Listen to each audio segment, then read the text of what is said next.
everything is possible in America. Whether you're born here or arrived later. But you know that. Arriving later means you come with your own story. A story that you get to tell to the rest of the nation. So, what is the story of New Orleans? French? Spanish? French again, for just a moment? Before it was passed on to the United States with one simple economic transaction, the Louisiana Purchase. Inside the Union, New Orleans has narrated its own story, at its own pace, sometimes late into the night. What's the cultural impact of having all these countries taking part in the city's history?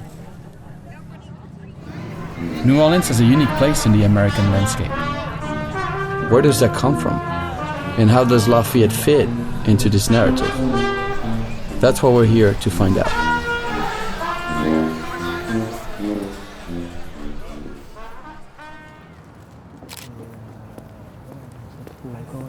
Monsieur le Consul, bonjour.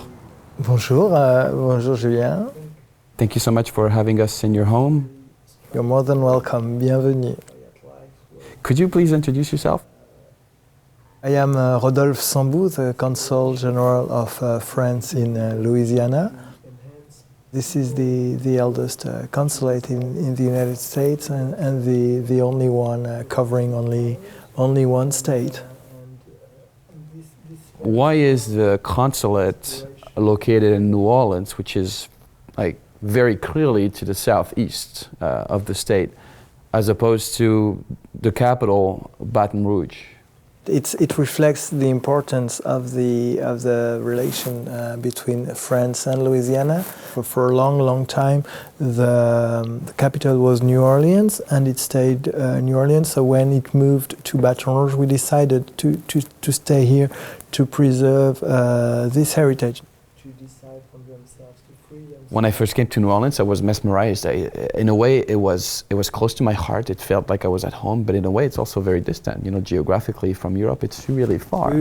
But there is something special for me as a Frenchman here, and I just would like to ask you if you can describe similar experiences when you came here, or your own feelings about being a Frenchman here. Definitely. I was posted in Haiti, like in the French embassy in Haiti, and I took a flight to New Orleans.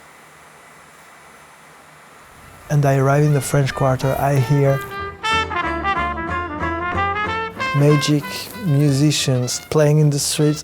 I saw bookshops, cafes, and the Mississippi there, and really I had this genuine feeling of I am home. Finally, I am home, and this moment was very, very strong, and I immediately fell in love with the city. So this year marks the bicentennial of the return of the Marquis de Lafayette to the United States in 1824-25. He came to New Orleans. What do you see here in the community? Do you see evidence of his legacy?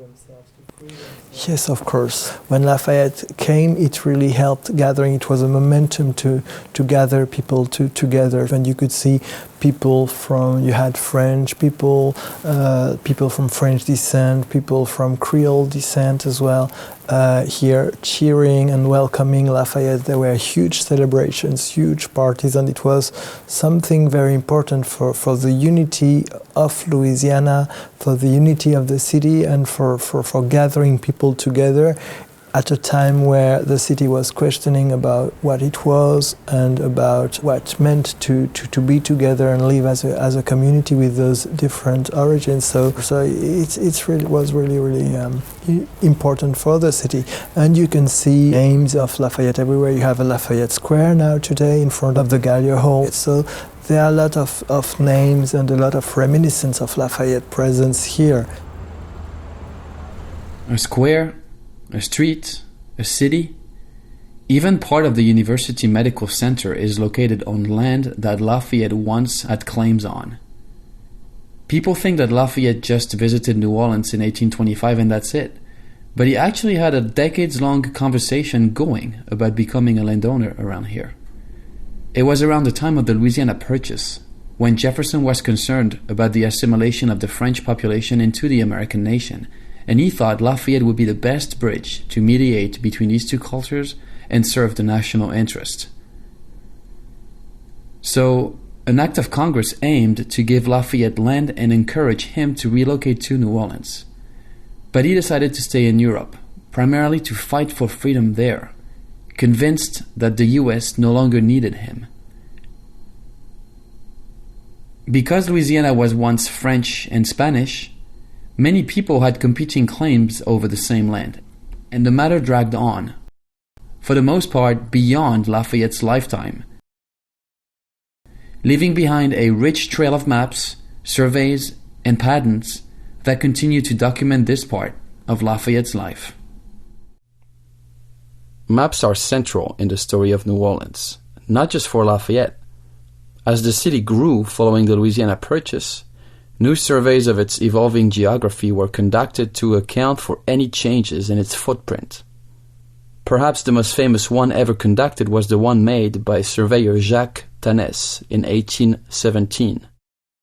After Lafayette's visit, Tannès made a reprint of his famous map of New Orleans with a small detail added. Let's see if we can find it.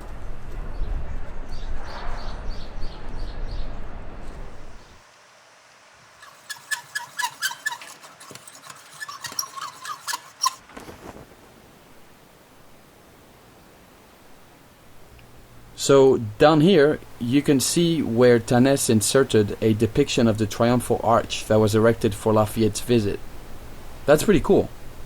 But there's a copy of it, not too far from here actually, offering a lot more detail about what it looked like. My name is Greg Lambusi, and I'm the director of the New Orleans Jazz Museum.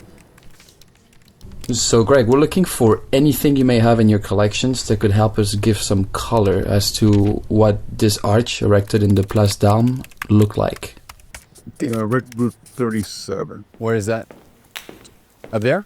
Huh? Is that there? It's upstairs. It says Lafayette's visit to the United States. Record booth 37. You have 7 entries on the search. Yeah, well, I'm going to see. I think I see it. So Greg, what were you able to find for us? It's a depiction by Cruzat of the ceremonial arch that was constructed for Lafayette's visit. It's actually, it looks damaged. It looks like it was salvaged from a fire in 1845. You know what I mean? It's almost been through a lot. It's almost as good as the original, if not better, for our purpose. I think so. I think it gives it some character. The arch was 63 feet tall. It was erected in less than 3 weeks and served as an allegory of freedom, honoring its heroes like Washington, Lafayette, and Franklin, the Constitution, and the universal principles it institutionalized: liberty and justice. What do you think it represents? It represents the people here in New Orleans were super excited to welcome Lafayette to their city. And they took the time to build this, to erect this arch in his honor. It says here on the caption, a grateful republic dedicates this monument to Lafayette. I think gratefulness is very important in the fabric of the United States as a culture of the New World. What do you make of that? I think so. I mean, why are they grateful to Lafayette? They're grateful for his support during the Revolution, and they were very close to that time period. He was still alive, and many of the people were still alive, and so that feeling of gratitude was real. That's kind of cool. It is cool. Could you tell us what you think of the reasons why Lafayette came here? To me, it's fabulous that the man abandoned everything to try to create a country here, help people that were fighting for self-determination achieve their goal. What do you make of Lafayette's actions, and what do you think the meaning of them are today? I think it's very important, and it has a very, very, very strong meaning today. So not only like at an individual standpoint of the selflessness to come to fight for ideals, but also when Lafayette came here, he came to help people to fight for self-determination, for freedom, for being able to decide for themselves. And I think today it's very, very timely to remind this lesson, because it's a lesson about the friendship between France and the US, but also of values that unite the France and the US, the values of freedom that we have to fight for, and that requires sacrifice. And Lafayette sacrificed his life to come here to the US to defend those values. So we're in a jazz museum here, but there is here a Louisiana Historical Center. Why is there such a thing in a jazz museum? Well, what better thing to have than this archive that tells the story of New Orleans and the region, to understand music history, because it is a cultural phenomenon, as it is everywhere, but especially here, jazz and other forms of New Orleans music. It's so much part of the culture.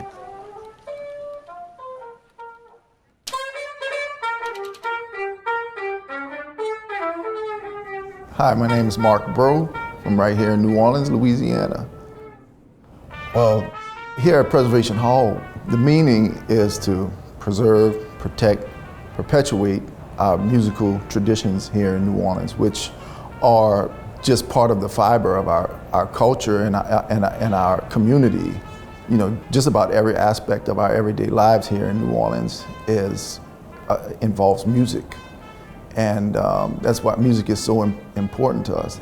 You know, all types of events, from birthday parties to our jazz funerals, weddings, everyday life, just celebrating life every day. We use music for it. You know, most jazz musicians don't start playing jazz to become famous here, especially in New Orleans. We become musicians because we want to be a part of this community. Nobody's trying to make a hit, you know what I mean? It's just like we want to play music and make people feel good, you know. So it's not about an individual. It's selfless.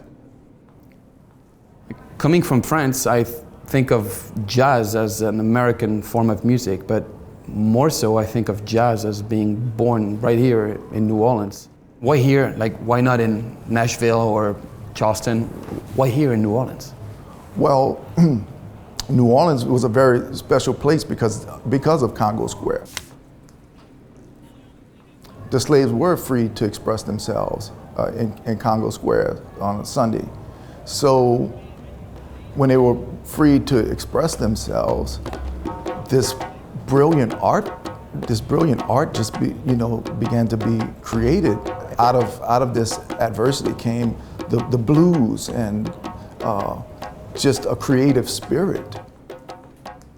You can see what they made about this suffering and this pain. They made something beautiful. They made something magic, and they made something universal that advocates for universal freedom. Music is a universal language, so it comes across cultures, it comes across differences, and it resonates in everyone's heart in a universal way. Jazz has always been linked here to the movement of freedom. It was about emancipation, and it really still resonates today very, very, very strongly. So yes, there is a link between universalism and the music, and especially jazz, and especially because of the history of the region of New Orleans and Louisiana. Jazz is a very powerful instrument of freedom and emancipation.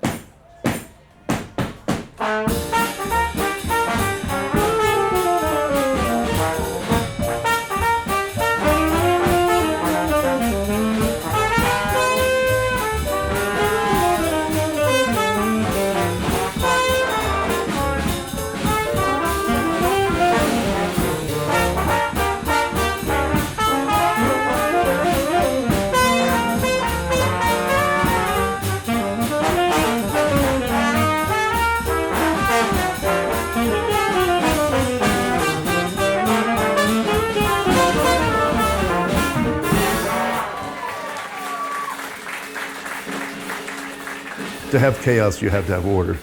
And to have great jazz, you have to have order within the music, and that's how you can riff above it. That's how you can have improvisation. Just as in an everyday life within the nation, you want to have order. You don't want it to be total chaos. You want to have order, but you also want to have freedom. And so it's this balance between order and freedom. It's the same within jazz, between having a song that has a certain structure, but being able to improvise individually and communicate individually within that structure. You just described Lafayette's life. It's like mediating between liberty and order. That's it, yeah.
New Orleans is a special place in the eyes of the world.